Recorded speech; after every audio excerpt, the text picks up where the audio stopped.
Di hadapan ni adalah Hijr Ismail membawa kepada tangga yang bertentangan dengan Hijr Ismail.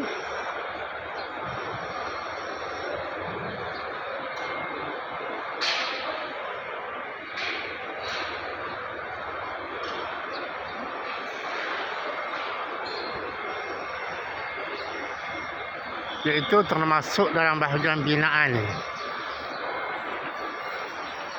Diyakini bahawa di tempat inilah terletaknya Darun Nadwah. Ruangan ini bertentangan dengan dinding Mihzab Kaabah, menunjukkan anggaran tempat di mana Darun Nadwah iaitu rumah perhimpunan terletak.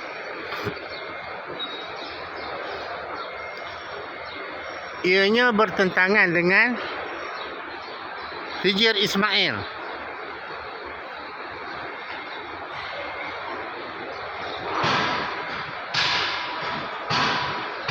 Darun Nadwah ini berfungsi sebagai rumah parlimen untuk bangsawan Quraisy, dan dari sinilah mereka berkelompok untuk membunuh Nabi, berpakat untuk membunuh Nabi.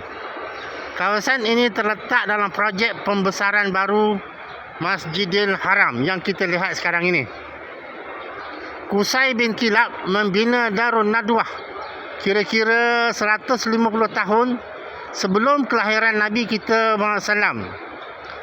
Rumah ini digunakan untuk mesyuarat awam.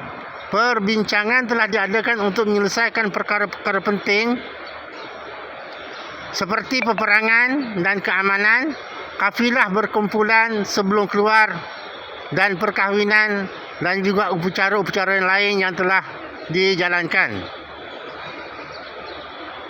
Dari sini juga angkatan tentera menerima bendera mereka sebelum berarak dalam pertempuran.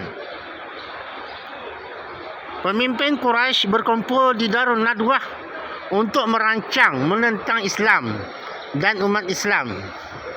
Apabila Islam sedang mengumpul kekuatan di Makkah dan orang Quraisy takut kuasa mereka akan terjejas, mereka mengadakan majlis khas untuk membincangkan bagaimana mereka boleh menyingkirkan Nabi SAW. Syaitan juga hadir dalam pertemuan ini dengan menyamar sebagai Syekh Jalil dari Najd. Sebahagian daripada pemimpin Quraisy berpendapat bahawa mereka harus mengusir Nabi SAW dari wilayah mereka. Sementara yang lain berpendapat mereka harus memenjarakan baginda sehingga mati. Akhirnya Abu Jahal mengemukakan idea bahawa mereka masing-masing harus memilih seorang pemuda yang kuat dari suku mereka, mempersenjatai mereka dengan pedang dan menyerang Nabi SAW sekaligus. Dengan membunuh Nabi SAW, maka dengan ini semua kaum akan mendapat bahagian dari darahnya dan perlindung Nabi SAW. Banu Abdul Manaf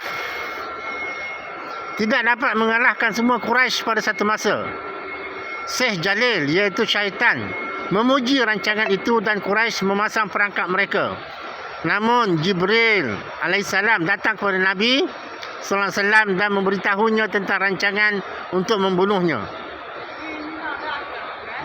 Pada malam itu Nabi kita SAW meminta Ali radhiyallahu anhu untuk tidur di atas katilnya setelah meyakinkannya bahawa tidak ada bahaya yang akan menimpanya, dan dia sendiri berjaya melarikan diri tanpa disedari. Pada waktu subuh barulah orang Quraisy menjedari bahawa Ali radhiyallahu anhu sedang tidur di atas katil dan mereka telah ditipu. Mengenai kejadian ini Allah SWT menyebut dalam surah Al-Anfal, ingatlah bagaimana orang-orang kafir merancang tipu daya terhadap kamu untuk memenjarakan kamu, membunuh kamu atau mengeluarkan kamu dari Makkah. Mereka merancang dan Allah juga merancang, dan sebaik-baik perancang adalah Allah.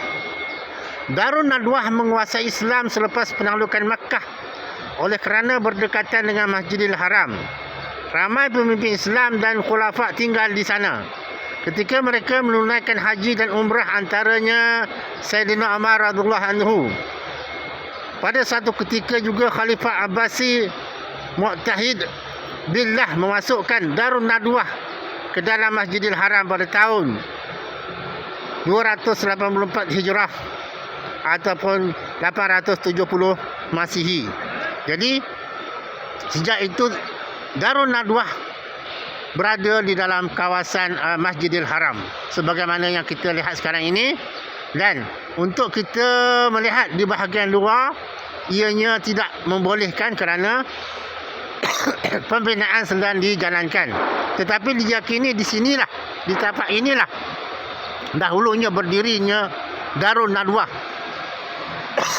yang menjadi kebanggaan kaum kafir Quraisy dan seterusnya menjadi tempat merancang pembunuhan dan juga penyingkiran Nabi daripada Makkah Al-Mukarramah sehinggalah membawa kepada Nabi SAW berhijrah ke Madinah Al-Munawwarah.